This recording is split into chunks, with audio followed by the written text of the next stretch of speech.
How's everybody doing? My name is Anthony Brian Logan, and today we got to talk about this issue that's been going on for quite a while, and that is transgender athletes dominating high school, college, etc. sports.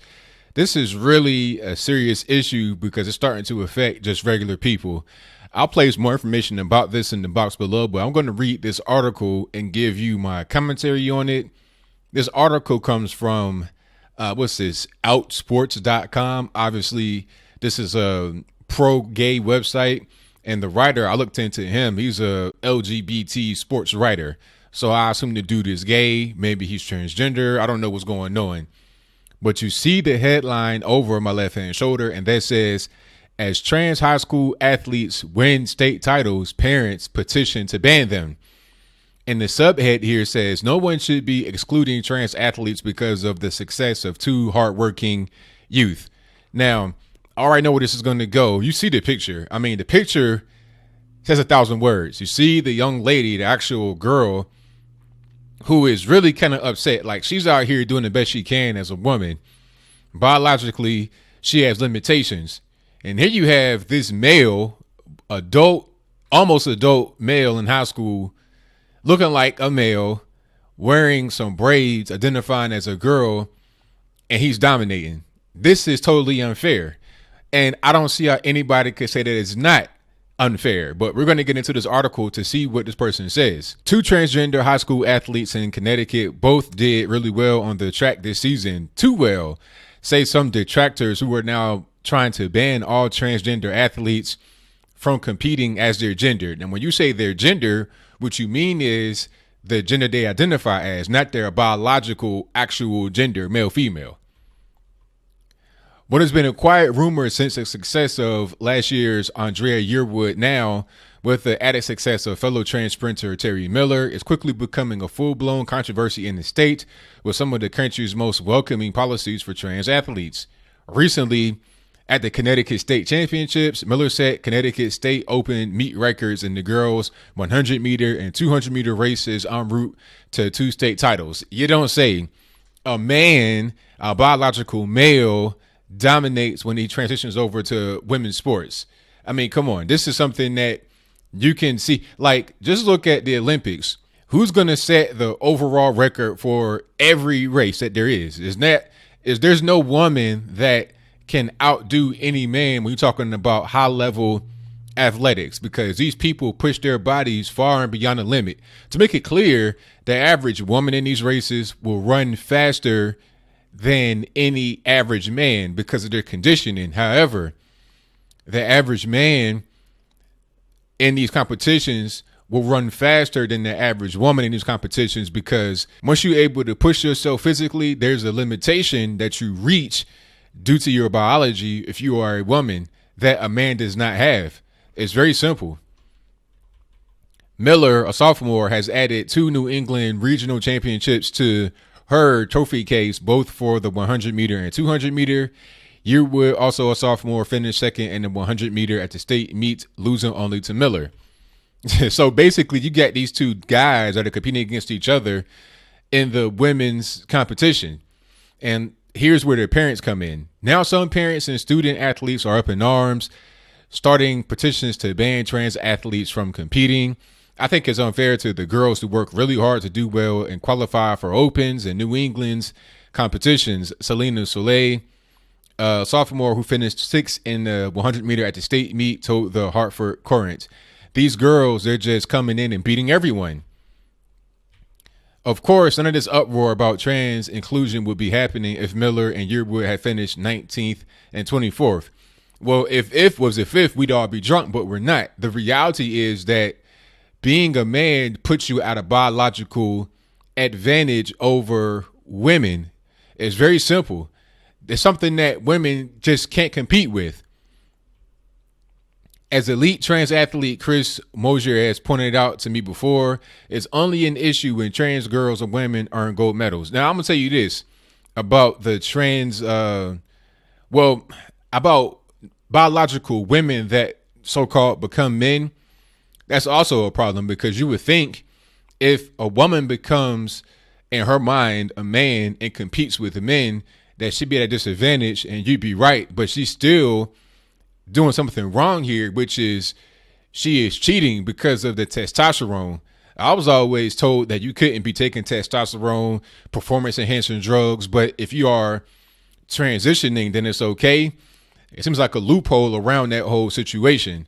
You shouldn't be taking any kind of HGH, testosterone, nothing like that to compete in high level sports. But I digress. When you look at the results, it might be easy to understand why some people like Soule are upset.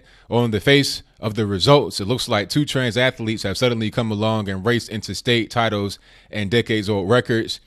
Yet when you look a little deeper, there's more to the story. First, Miller and Yearwood aren't beating everyone. Yearwood finished 7th in the 200-meter. 5 girls other than Miller beat her in that race. Miller, in addition to her 2 big wins, also ran the 400-meter and finished 4th.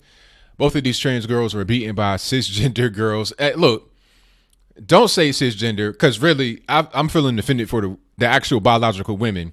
Just say women. If a person is a natural biological man, woman, just call them that. You don't got to add no, extra stuff to it. If a person is not identifying as what they were born as, that's when you add all the extra stuff. Don't try to make it be equivalent that way, but I'm going to keep on going. The idea that they are unbeatable or that any advantage they may experience as trans athletes is unfair are undermined when you look beyond the headlines of state titles and records. Nah, it's not, because it doesn't even really matter if they come in 1st, 2nd, 3rd, 4th, 5th. They have an unfair advantage, okay? They may have come in 4th, but if they were actually competing amongst men, they may not even be able to actually place at all. You see what I'm saying? They have an unfair advantage. That's why you have separate competitions for the men and for the women. There are physical differences that you can't get beyond. So this person is trying to obfuscate the problem with statistics, with the numbers, but the reality remains the same. Then there's the idea that Miller and Yearwood just showed up and won state championships while all the other girls are working hard. This is blatant transphobia. There's no evidence that these two trans athletes have worked any less hard than any other girl. In fact, given the deep mental toll being transgender takes on trans youth, the fact is they probably work harder than their cisgender competitors. I mean, how do you even know that? The working hard part is really unimportant. It's the biological advantage. It's nothing to do with nothing else. They could work just as hard, less hard, or harder. It doesn't even really matter. They have an advantage just by being men. It's really just that simple. Yet the assumption is they have just strode onto the track, put on some spikes, and set state meet records. And people won't have it. They see their precious wins and losses and just can't let go of the fact that a transgender girl might have won something through hard work and determination. With all disadvantages trans people have in every facet of life, their detractors have to harp on the presence of testosterone and strip them of the right to simply participate in sports, let alone win something. Well, I mean, testosterone, when you're talking about that, when you have that in abundance unnaturally, that can disqualify you from sports competing in certain situations. So there is an actual problem there. Let's not act like that's okay. The inclusion of trans athletes is a new frontier for many people in sports, despite Renee Richards having earned the right to play tennis more than 40 years ago. I get it. This is hard for some people to comprehend. I understand that. Yet too many people, including many petition bearers in Connecticut, aren't even trying to understand. It's hard to put aside our culture's addiction to winning, placing too much value on a high school victory. I personally put too much value on winning for most of my life. It wasn't until I was about 40 that I realized there are lots of things in life more important than winning. I wish I learned that lesson a little better years earlier. Well, look, if we are competing, then what's the point if not winning? Isn't that the actual goal? Everybody's trying to win. You're competing against other people for the goal of winning. That is the whole point. This person is trying to downplay winning to make it seem like it's not really that big of a deal when these two men come in and dominate over the women. I mean, what's the point in even having men and women compete separately in sports if it's not even about winning? What'll happen is you'll see men dominate everything. They'll be at the top of every record will be men. And then you go back to this whole thing about gender disparity. Why are the men always winning? It must be some kind of corruption or whatnot. The way it is right now and the way it has been for forever should be the way it is. This is really just somebody who's not making any sense. I'm going to go ahead and just kind of speed through this because this is kind of a long article. Let's get back to it at the end. Some have suggested allowing trans athletes to compete but not allow them to win a medal. That seems even worse to me than not competing at all. It would be a complete rejection of their gender identity, and it seems to me downright dangerous for the health and well-being of the trans athlete. Well, I mean, these transgender people have a problem with suicide and mental health issues in general, aside from not being able to compete in certain sports or not being able to compete with their gender or not winning the medal. There are underlying factors there. You can't blame sports for their particular individual problems. What's a perfect solution? It involves a complicated non-binary restructuring of sports that isn't likely to happen in my lifetime. Until then, Connecticut has it right. Let trans athletes like Miller and Yearwood compete as their gender. If done well with the guidance and cooperation of some thoughtful adults and coaches, the life lessons learned by all the athletes involved will make this world a better and safer place for all of us. So that's pretty much a wrap for this article. I mean, at the end of the day, all this guy did was try to make excuses for why these people should be able to compete. So-called trans women should compete with actual biological women. Trying to downplay the importance of winning because he knows that once you have more men biologically that are allowed to compete against women, you're going to have more men that win.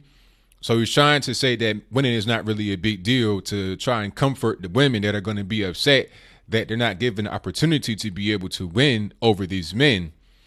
And I find it hilarious how these liberals, like the guy who wrote this article, always talk about climate change and climate skeptics, climate deniers, whatever you want to call us who don't believe in climate change. They say we are against science, we're anti-science, all this, that, and the third. But then when I bring up XX and XY chromosomes as it relates to male and female human beings, all of a sudden I'm transphobic, I'm all this, that, and the third. But what happened to the science argument? I'm giving you scientific data that can be physically proven through the scientific method. Climate change, not so much. That's more of a theory or an hypothesis. But XX and XY, that is literally black and white.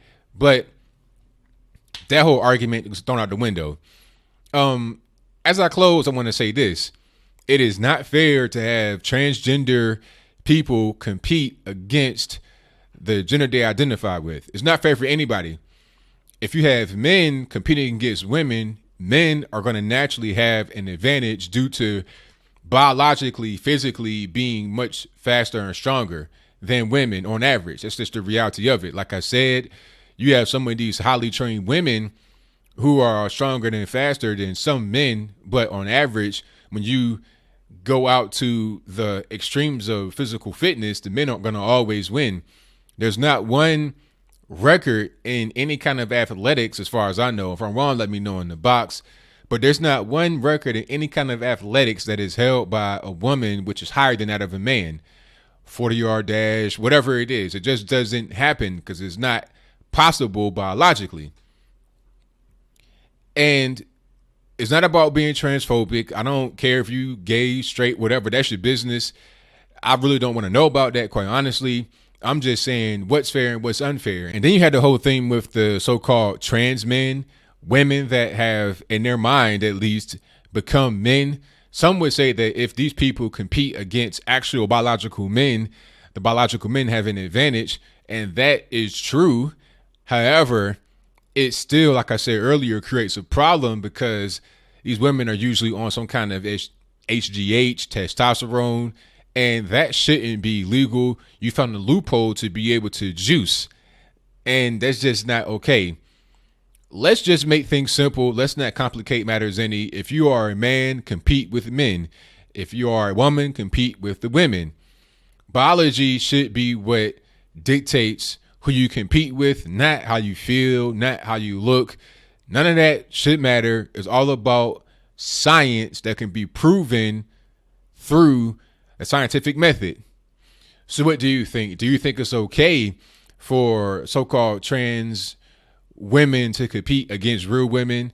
or trans men to compete against real men. Yes, I said real men. Yes, I said real women. It's not about being transphobic. Like I said, if you transgender, that's your business. I don't care. But let's just be fair. And whatever your comments are, please let me know in the comments below. And that's all I got to say for this video. If you like what you heard, please comment, rate, share, and subscribe. Peace.